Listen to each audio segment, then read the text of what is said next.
On December 8, 2025, Donald Trump approved the sale of NVIDIA's H200 artificial intelligence chips to China. These are not the hobbled, export-compliant chips China has been buying for the past 2 years. The H200 is 6 times more powerful than anything Beijing could access under Biden-era restrictions. It closes the gap in raw computing power, the gap that supposedly kept America ahead in the AI race, from 10 to 1 down to something closer to 5 to 1. And the justification? Washington gets a 25% cut of the sales revenue. Let that sink in for a moment. The United States just turned export controls, mechanisms designed to protect national security, into a profit-sharing arrangement. Not a tariff, not a licensing fee with strict end-use monitoring, a straightforward revenue split, as if we are talking about a nightclub door policy, rather than the computational infrastructure that powers military artificial intelligence, autonomous weapon systems, and mass surveillance. How did we get here? The answer is simpler and more troubling than you might think. A single man, Jensen Huang, the CEO of NVIDIA, spent months conducting what can only be described as a masterclass in corporate lobbying. Mar-a-Lago dinners at $1 million a head. Closed-door meetings at the White House with Trump and his artificial intelligence advisor, David Sachs. Testimony before Republican senators. And it worked. Huang faced a problem. NVIDIA had over $5 billion in inventory losses from Biden's chip restrictions. China had been one of NVIDIA's largest markets, $17 billion in sales in 2024 alone. The bans were bleeding the company. So Huang reframed the entire debate. He convinced Trump that export controls weren't protecting American supremacy. They were handicapping American companies while Chinese firms developed their own alternatives anyway. And Trump, who months earlier had reportedly considered breaking NVIDIA up as a monopoly, reversed course entirely once he learned about the company's 90% plus market share in AI chips and met Huang in person. 4 meetings. That's what it took to unwind a decade of bipartisan China policy. But here's where it gets genuinely bizarre. On the exact same day Trump announced his decision, December 8th, his own Justice Department announced Operation Gatekeeper. Federal agents seized $50 million worth of smuggled NVIDIA chips and revealed that at least $160 million in illegal chip exports had occurred between October 2024 and May 2025. The Justice Department called these chips the building blocks of AI superiority and integral to modern military applications. They prosecuted smuggling these chips as a threat to national security, while the president simultaneously legalized their sale. The cognitive dissonance is almost impressive. So why did Trump cave? Because China played a different game entirely. Beijing didn't win this through technological prowess. They won it through minerals. China controls 70% of global rare earth mining and 90% of rare earth processing. These aren't luxury goods. Rare earths are the elements that make semiconductors work, that go into every advanced missile system, every fighter jet, every piece of military hardware that keeps the American defense industrial base functioning. When Trump escalated his tariff threats in 2025, China didn't blink. They expanded export restrictions on 12 of 17 critical rare earth elements. They threatened to cut off antimony, gallium, germanium, the stuff you cannot build modern weapons without. And here's the punchline. The United States has no alternative, none. American defense contractors are entirely dependent on Chinese rare earth supply chains. The Pentagon has tried to create domestic sources and ended up paying $110 per kilogram for magnets that cost $60 per kilogram on the spot market. And even then, the supply is unreliable and insufficient. China demonstrated very clearly that they could cripple American defense production whenever they chose. So Trump, facing that reality, made a deal. He gave China access to advanced AI chips in exchange for restoring rare earth flows, and of course, that 25% revenue share. Now, Trump's team has a justification for all this, and it goes like this. Chinese firms, particularly Huawei, have already developed chips that approach H200 performance levels. China's AI capabilities trail the United States by only 3 to 6 months, according to White House officials. Chinese companies like DeepSeek, Huawei, and Alibaba have produced competitive AI models even using the restricted chips they had access to.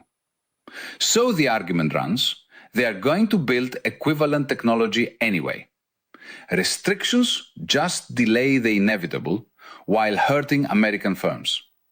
Better to sell now, keep China dependent on NVIDIA's software ecosystem, maintain market share, and generate revenue to fund the next generation of research. This logic, they'll build it anyway, so we might as well profit, is where strategy dies and is replaced by surrender with a commission. Yes, technology eventually diffuses. Yes, China will close gaps over time. But the entire point of export controls is to slow that diffusion, to extend the period of American advantage, to force China to spend resources and time on reinventing what already exists, rather than leaping ahead.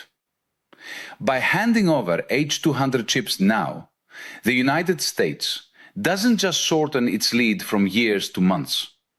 It actively funds Chinese AI development through NVIDIA's sales, provides Beijing with a computational foundation for military applications and surveillance infrastructure, and signals to every ally and adversary that American resolve is negotiable.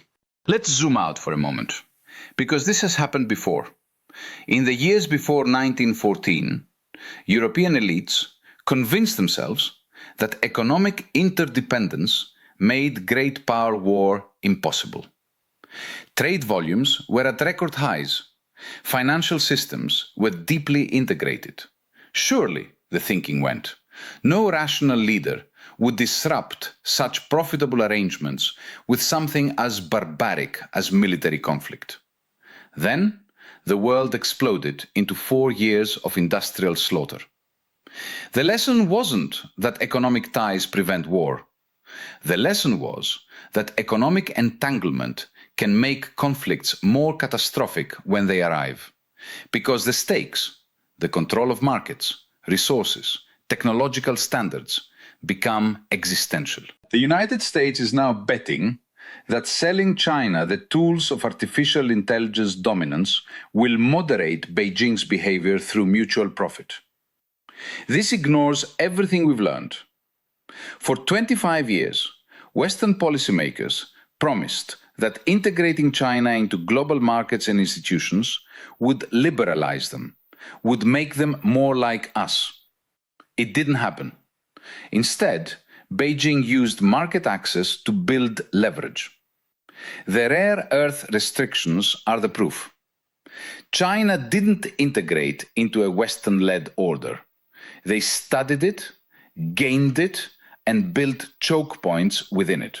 And here's what's particularly galling. This wasn't a decision made through some rigorous interagency process weighing national interests. This was corporate capture operating at peak efficiency. Jensen Huang, the CEO of one company, overrode bipartisan congressional opposition, Pentagon concerns, and the administration's own stated national security doctrine. Republican senators and the House Select Committee on China immediately warned that these chips could strengthen Chinese military AI and surveillance systems. Didn't matter. NVIDIA doesn't just sell chips. It owns the infrastructure, the CUDA software that every AI researcher uses, the talent pipeline, the entire ecosystem. That monopoly power translates directly into political power. 4 meetings, and American grand strategy gets rewritten. But it gets worse. Because Trump didn't just cave to China. He simultaneously alienated every American ally. While easing restrictions on Beijing, his administration slapped 46% tariffs on Vietnam, a country that was supposed to be a key partner in diversifying supply chains away from China. He pressured Japan and South Korea on defense spending. He signed trade frameworks with Southeast Asian nations while hitting them with tariffs in the same breath. The only strategy that could have constrained Chinese technological advancement was coordinated pressure with allies: Japan, South Korea, Taiwan, the Europeans, all maintaining export controls together, so China couldn't just shop around. Trump dismantled that framework. He penalized the partners who were helping reduce dependence on China while rewarding Beijing with chip access. You couldn't design a more efficient way to push American allies toward accommodation with China if you tried. Now let's talk about this 25% revenue cut, because it sounds like leverage, doesn't it? Washington getting a piece of every sale. Except it's an illusion. NVIDIA restores access to a $17 billion market. The US government collects a percentage of sales that are happening right now, today, this quarter. Meanwhile, China gains the computational power to accelerate military AI development, enhance surveillance systems, and ultimately, this is the part that matters, achieve chip independence faster. Every H200 that NVIDIA sells to China is a data point Chinese engineers can study, a benchmark they can target, a system they can reverse engineer or leapfrog. The United States is trading long-term strategic position for short-term revenue. It's not even a good trade on purely mercenary terms. Let me steelman the opposition for a moment, because the argument deserves a hearing. Technology diffusion is real. Export controls are leaky. China has shown it can produce competitive AI despite restrictions. And those restrictions carry costs. They hurt American firms, they create resentment, they might even accelerate China's push for self-sufficiency. If Beijing is going to develop equivalent capabilities in 18 to 24 months, regardless, then maybe selling now preserves NVIDIA's market position, keeps Chinese developers locked into American software platforms, and funds the R&D that keeps the US ahead in the next generation. And on rare earths, the counter-argument goes, China demonstrated such overwhelming leverage that this outcome was inevitable. Beijing would have forced it eventually. Better to get something, revenue share, rare earth access, than to face supply cutoffs and gain nothing. Here's a problem with that argument. It accepts defeat as inevitable and then rationalizes capitulation as strategy. Yes, technology diffuses. But diffusion isn't automatic. It requires access, iteration, trial and error, time. Export controls work precisely because they impose those costs. When the United States and its allies maintained coordinated restrictions, China had to spend years and billions developing workarounds. Some of those workarounds succeeded. Many didn't. The point was never to stop Chinese advancement forever. That's impossible.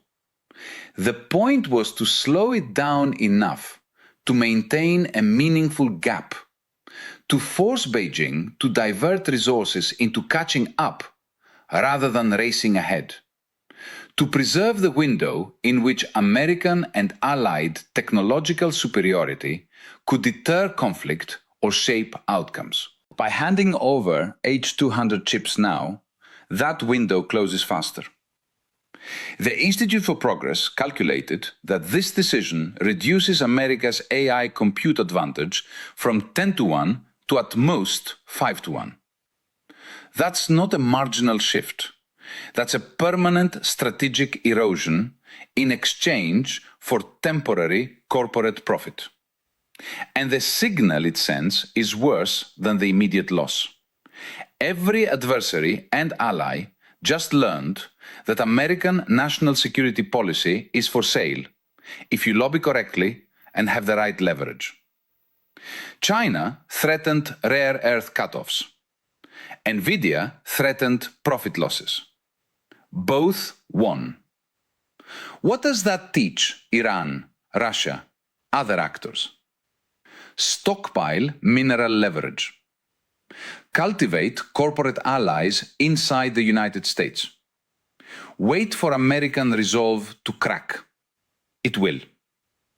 And make no mistake, China is playing this for keeps. Beijing didn't panic over rare earths. They managed output deliberately. Rare earth mining quotas grew only 5.9% in 2025, down from over 20% growth in 2023.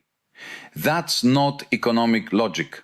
That's strategic restraint. China is maximizing long-term leverage rather than short-term revenue. They flooded exports when it served diplomatic purposes, surging 26% in November 2024 after switching to general permits, then tightened again when it suited them. This is sophisticated statecraft using economic tools. Meanwhile, the United States turns national security into a revenue-sharing scheme and calls it winning. So what does this mean? It means American grand strategy has been replaced by corporate lobbying and transactional thinking. When national security becomes negotiable based on quarterly earnings and mineral access, you no longer have a state that governs. You have a broker for private interests. The implications are profound and immediate. Does Congress push back, or does this become the template for every future technology policy fight? Do American allies accelerate their own accommodation with China, concluding that Washington is unreliable? How quickly does Beijing reach chip independence now that the pressure is off? Here's what must happen if any of this is to be salvaged. Restore export controls immediately. The policy was working, not perfectly, but working. Break Nvidia's monopoly through antitrust enforcement, because no single corporation should have the political power to rewrite national security policy in 4 meetings. Invest in domestic rare earth production, even at premium costs, because dependence is not a price worth paying, regardless of the expense. And rebuild allied coordination. The United States cannot contain Chinese technological advancement alone. It requires Japan, South Korea, Taiwan, the Europeans, maintaining restrictions together. That framework existed. Trump burned it. It needs to be reconstructed before the window for effective action closes permanently. Because here's the thing. China didn't just win a deal over semiconductors. They demonstrated that the United States will trade its long-term strategic position for short-term relief whenever the pressure gets uncomfortable. They showed that a single CEO with the right connections can override the entire national security apparatus. They revealed that American policy is transactional, that it has no durable commitments, and that allies cannot rely on Washington to maintain resolve when it costs something. The United States held the cards. Now we are counting our percentage of the pot, while China walks away with the deck. So here's a question you need to ask yourself. When did American strategy become a profit-sharing agreement? And what happens when our adversaries realize we'll sell anything if the price is right?